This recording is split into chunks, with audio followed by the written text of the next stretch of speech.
Ingredients और ज्यादा डाल के उसको एक मध्यम आंच पे पकाती हैं। तो जी ये मेथड है। जी अब कभी-कभी आपने सुना होगा कि माताओं का खाना बहुत स्वाद लगता है। जी तो इसी तरीके से ये विद्या को स्पजरिक मॉडर्न जो केमिस्ट्री आज की जो साइंस है, जी जिसको हम जीपीस की जो फार्मास्यूटिकल कंपनी कहते हैं, उसकी नींव कहीं स्पजरिक से मिलती है।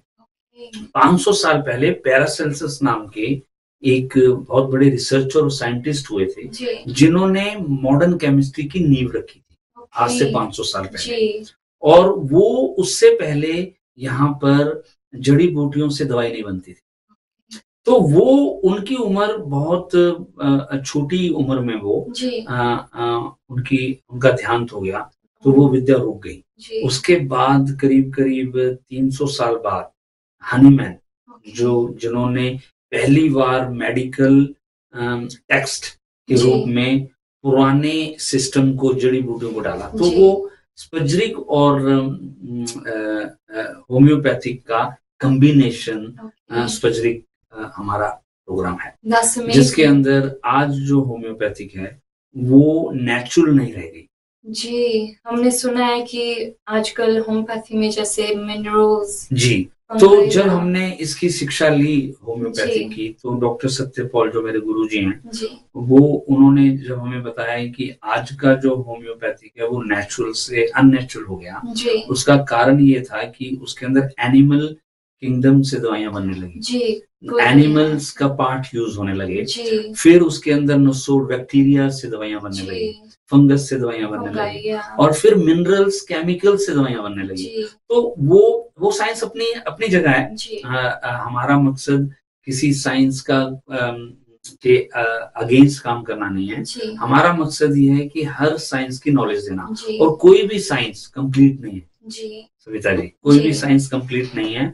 हम लोगों को ये नॉलेज होनी चाहिए कि कब और कैसे कौन-सी साइंस पे अप्रोच करना चाहिए। जी अगर मुझसे कोई पूछता है कि इमोशनल मेंटल हेल्थ इश्यू का अगर कोई आपके पास समाधान है तो क्या हो सकता है? तो हम जी बोलते हैं योगा, ओके हम बोलते हैं चक्र रेमेडी, जी हम बोलते हैं होम्योपैथी। जी लेकिन अगर हम कोई लाइलाज बीमारी का इलाज सोचते हैं या हम लोग कभी इस तरह से सोचते हैं कि हमारी स्किन की प्रॉब्लम जी बहुत टाइम से मॉडर्न साइंस से ठीक नहीं हो रही, तो उसका क्या इलाज है? तो हम बोलते हैं हर्बल। ओके कहने का मतलब ये है कि स्पजरिक आर्ट है, वो 2 कॉम्बिनेशन से बनी है। जी उसका जो मेकिंग ऑफ मेडिसिन है, वो बहुत पुराना और प्राचीन है जी और उसका जो देने का ढंग है, वो होम्योपैथिक है। ओके पर दोनों में सबसे बड़ा अंतर जो है, वो है जड़ी-बूटियाँ। ओके हम जो स्पजरिक जो है, वो सिर्फ़ और सिर्फ़ प्लांट बेस्ड मेडिसिन्स है। That's amazing. So जैसे मनोज जी ने बताया, it's totally plant-based, no chemicals, no fungi,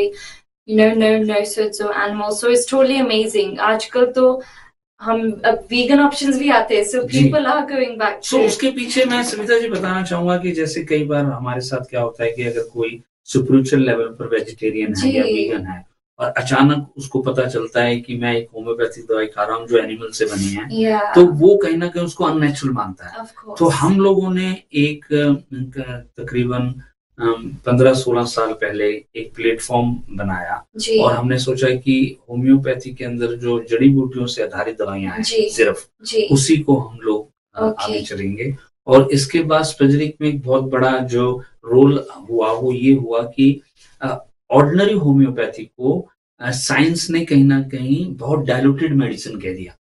जी तो मैं ओके उसका उदाहरण देना चाहूँगा, जैसे आपने देखा होगा कि राइविना हम लोग जो पीते हैं, जी तो वो अगर हम कॉन्सन्ट्रेटेड फॉर्म में लेते हैं, ओके सीधा एक उसका जूस निकालते हैं, जी एसेंस लेते हैं, वो एक हर्बल के तरीके से हम लेते हैं, वो ओके सीधा हमने जूस पी लिया। जी उसी राइबिना को या उसी कॉन्सन्ट्रेटेड जूस को हम अगर एक गिलास पानी में 1 चम्मच डालते हैं, जी तो वो डाइल्यूटेड हो गया। ओके तो वो डाइल्यूटेड जो पार्ट है वो स्पजरिक है।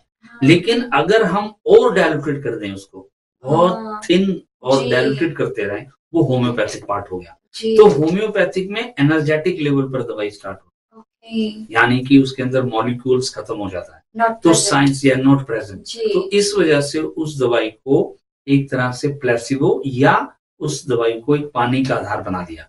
जी लेकिन स्पजरिक में ऐसा नहीं है। तो स्पजरिक के अंदर वो एक सर्टेन लॉ है कि 24x ओके। यानी कि ये प्रूवन है जी। कि आपको डाइल्यूटेड का जो लास्ट पार्ट है जहाँ पे मॉलिक्यूल मिलता है, जी। मॉलिक्यूल का मतलब क्या है? Active ingredients. ओके। एक प्लांट के अंदर जैसे हम लोग आपने देखा होगा कि अगर हम लोग कोई हल्दी लेते हैं जी। या हम लोग कोई गार्लिक खाते हैं तो उसके अंदर एक एक्टिव इंग्रेडिएंट्स होता है, जी। वो एक्चुअली में काम कर रहा है, नॉट एवरीथिंग। Not everything. जी। तो हम लोगों को वो एक्टिव इंग्रेडिएंट्स को उस लेवल पर डाइल्यूट करना है कि वो खत्म ना हो जाए या नील ना हो जाए। ओके। तो हम लोगों ने लास्ट 25 सालों में जी।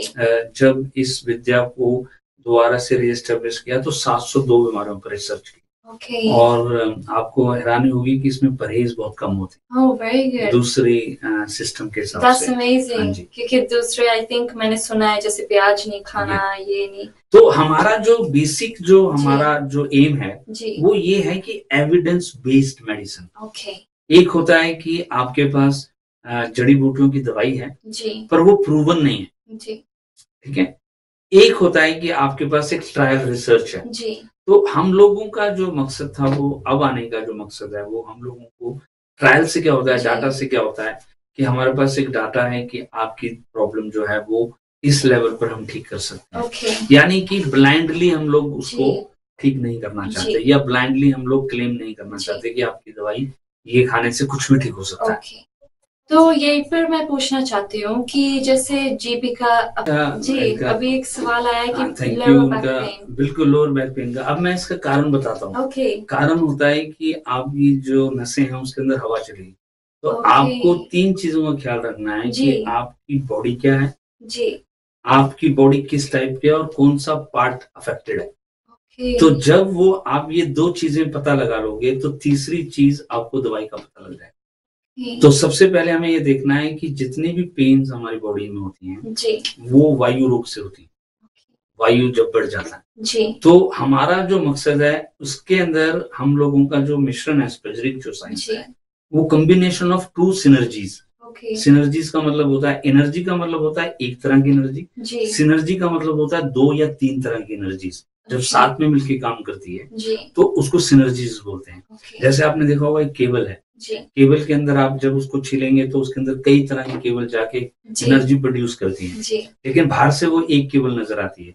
तो उसी प्रकार से स्पजरिक जो साइंस है उसके अंदर आपको सबसे पहले क्या है कि आपकी जो वात रोग है ओके। उसको किस लेवल पर वो क्रॉनिक है या ओके। एक्यूट है। जी। तो उसका कहीं ना कहीं आपकी जितनी भी नसें हैं, आपके जितने भी जॉइंट्स हैं उसके अंदर वो या तो ज्यादा हो गया या कम हो गया, जिसको मेडिकल लाइन में हाइपर और हाइपो कहते हैं। जी। देखो ओके। उसको हम लोगों को क्योंकि सब सत्य विद्या और जो भी विद्या जो होती है, नॉलेज जो होती है वो हर तरीके से सच्ची होगी वो। जी। जैसे हम लोग पानी है तो पानी को जल कहते हैं, जी। नीर कहते हैं, वाटर कहते हैं, लेकिन जी। मीनिंग एक है, जी। उसके नाम अलग है। जी। तो अगर हमारी जो कॉम्प्लीमेंट्री मेडिसिन है जिसके अंदर आयुर्वेदा भी आती है, हर्बल भी आती है, होम्योपैथिक भी आती है और उसके अंदर फिर ये स्पेजरिक भी आती है और एनर्जीज लेवल की मेडिसिन भी आती है, तो वो क्या मॉडर्न साइंस के साथ कंपेयर करते हैं? क्या वो मॉडर्न साइंस के साथ उसको उसी लेवल पर ठीक करती है? तो उसको समझने की देर है। तो जैसे कि फॉर एग्जांपल अगर आप हम लोग जैसे कॉम्प्लीमेंट्री मेडिसिन है तो पूरी बॉडी को हम लोग देखते हैं, आपकी बॉडी की तस्वीर देखते हैं सबसे पहले, not for the particular disease, है ना। अब जो जीपी है वो आपको डायग्नोज करता है। तो फॉर एग्जांपल जैसे ये जिनका लोअर बैक पेन का जो कॉल आया उसके उनका जो डायग्नोज हुआ है वो वट एवर डायग्नोज, लेकिन उनका जो रूट कॉज है वो सेम रहेगा। वो चाहे वो अल्टरनेटिव मेडिसिन के हिसाब से हो, चाहे वो जीपीस के हिसाब से हो। तो उसके अंदर जो गैप आया है या उसके अंदर जो प्रेशर बढ़ा है वो या तो ज्यादा है वो कम है। तो उसके लिए सबसे पहले तो उनको अपनी तस्वीर के हिसाब से आसपास जो जो भी वो खाते हैं, सबसे बड़ा क्या होता है कि जब वो एग्रावेट होती है, तो वायु का काम क्या है? वायु का काम है बॉडी के अंदर मूवमेंट करना। तो आप अगर ज्यादा हिलोगे तो वो पेन ज्यादा तंग करेगी। वायु एयर, है ना। सो एयर प्रेशर जब ज्यादा होगा तो उसके लिए आपको रिलैक्स होना है। रिलैक्स होके जब आपकी वो प्रेशर कम होगा तो आपकी पेन कम होगी। और इसी को अगर आप लोग कॉम्प्लीमेंट्री प्रैक्टिशनर्स के पास जाते हैं तो हम क्या करते हैं, हम लोग दो तरह की मेडिसिन देते हैं जी एक देते हैं कि अनब्लॉक द एनर्जीज, ठीक है, जी उसके अंदर आप उसको एक्सटर्नल अप्लाई करना है, ओके ठीक है, जी और एक है दवाई खा के आपकी तसीर को कम करना है। तो वो दोनों जब काम मिलकर काम करेगी तो आपकी पेन के अंदर हेल्प होगी, वरना वो सुप्रेस नहीं होगी। जी जैसे अक्सर हम पेन किलर खा के वो सुप्रेस कर रहे हैं। जी तो हमारे पास उनकी तस्वीर को जानने के लिए कुछ सवाल है, जैसे हम उनसे कांटेक्ट करके पर्सन्स के बारे में, तस्वीर, उनकी बॉडी टाइप, जी हम लोग एक जो मेरा मकसद है सविता जी, वो ये है कि मॉडर्न साइंस को एशियंट साइंस के बीच में, दोनों के बीच में एक ऐसा ब्रिज तैयार करना जी ताकि हम लोग मॉडर्न मेडिसिन को भी समझ सकें और हमारी प्राचीन विद्या को भी समझ सकें। ओके हो क्या रहा है कि एक्चुअली में मॉडर्न मेडिसिन कहीं ना कहीं आज हम लोगों की नजर में जी या एक आम पब्लिक की नजर में ये हो गई है कि वो साइड इफेक्ट करती है, इसलिए जड़ी बूटी की दवाई खानी चाहिए। और जी। मॉडर्न साइंस शायद कॉम्प्लीमेंट्री मेडिसिन के जड़ी बूटी को नहीं मानती, ऐसा नहीं है। ओके अगर जी ऐसा होता तो मॉडर्न साइंस के अंदर कुछ ऐसी दवाइयां हैं जो प्लांट से बनती हैं, जी there are some medicines correct है ना। जी और आज अगर आप लास्ट 10 साल से देखोगे तो मॉडर्न साइंस खुद वीगन और वेजिटेरियन पर जोर दे रही है, जी वेजिटेबल पर जोर दे रही है। जी आज अगर आप एक हेल्थ प्रैक्टिशनर जो जीपी जी है, वो आज खुद ज्यादा दवाइयों देने का काम नहीं, जी वो कहते हैं कि ज्यादा रुपये है। जी तो हमारा जो मकसद था वो ये था कि हम लोग किसी तरीके से एक कॉम्प्लीमेंट्री मेडिसिन को एक एविडेंस बेस्ड मेडिसिन के तौर पर प्रस्तुत करें कि एक रिसर्च क्या कहती है कि एक हल्दी 101 चीजों को ठीक करती है जी या उसकी कुछ चीजों पर पकड़ है, जी यानी कि उसको एविडेंस बेस्ड मेडिसिन का है। एक जड़ी बूटी 100 बीमारियों पर काम कर सकती है, जी लेकिन उसका जो एम होगा, जो उसका एक्टिव इंग्रेडिएंट होगा, वो किसी एक चीज को टारगेट करेगा, जी वो उसको एविडेंस बेस्ड मेडिसिन कहते हैं। ओके तो हमारा मकसद लास्ट 25 सालों में हमने जो रिसर्च की है यूके यूरोप के साइंटिस्ट के साथ, उसमें हमने ये देखा कि क्या एक जड़ी बूटी, एक उसके अंदर जो एक्टिव इंग्रेडिएंट्स हैं, क्या वो कैपेबल है इंडिपेंडेंटली जी किसी बीमारी को, जो जीपीज कहते हैं, जी उसको किस हद तक उसको हेल्प कर सकता है। तो जी पेन को किस हद तक हेल्प कर सकता है। तो पेन को हेल्प करने के लिए हम डायरेक्टली पेन किलर नहीं है जी जड़ी बूटी में, जी है ना। जैसे फॉर एग्जांपल आपको आयरन चाहिए, जी आपको विटामिन चाहिए, तो किसी भी जड़ी बूटी के अंदर आपको डायरेक्टली आयरन नहीं मिल रहा। जी किसी फल के अंदर वो आयरन लेवल या फोलिक एसिड या विटामिन सी बहुत ज्यादा मात्रा में है, जी उसका जो एक्टिव इंग्रेडिएंट्स है या जी उसके जो माइक्रो न्यूट्रिशंस हैं जी वो बहुत ज्यादा हैं। उनमें कौन से विटामिन किस फल के अंदर ज्यादा है, किस जड़ी बूटी के अंदर ज्यादा है, उसकी एक रिसर्च हमारे पास होनी चाहिए। जी जब वो रिसर्च होती है तो हमें पता लग जाएगा कि हम लोगों को ये फलाना फल खाने से जी इस तरह का हमें विटामिन मिलेगा। ओके हाँ, जी लेकिन अगर हमें चाहिए विटामिन सी और हम खा रहे हैं विटामिन ए, जैसे फॉर एग्जांपल गाजर, अब जी उसके अंदर विटामिन सी कम है और विटामिन ए ज्यादा है। जी अब हम अगर आंवला खा रहे हैं, ऑरेंजेस ले रहे हैं, जी बेरीज ले रहे हैं, तो उसके अंदर विटामिन सी ज्यादा है। जी तो हमारा मकसद है कि how we can heal our body of course and जी how we can get rid of and precaution and हम अपनी बीमारियों को कैसे कम कर सकते हैं। जी तो सबसे पहले पेन आई, जी पेन का कारण जानना। जी अब जैसे कि आपका एक सिर दर्द है वो भी पेन है, जी आपकी बॉडी में पेन हो रहा है वो भी पेन है, जी आपकी जॉइंट्स में पेन है वो भी पेन है, जी आपकी जितने भी पेन है जी उसको मॉडर्न साइंस ने डिफरेंट नेम्स दिए हैं। जी कारण सबका एक है, ओके वायु जी प्रकोप ज्यादा है, ठीक है, पित्त बढ़ा हुआ है, ड्राइनेस आ गई, जी जॉइंट्स का जो मॉइस्चराइजेशन खत्म हो गया, जी वहां पर वायु प्रकोप ज्यादा हो गया। तो हम एक ही चीज दोनों साइंस अलग अलग तरीके से समझा रही है, ओके अपनी अपनी लैंग्वेज में समझा रही जी है।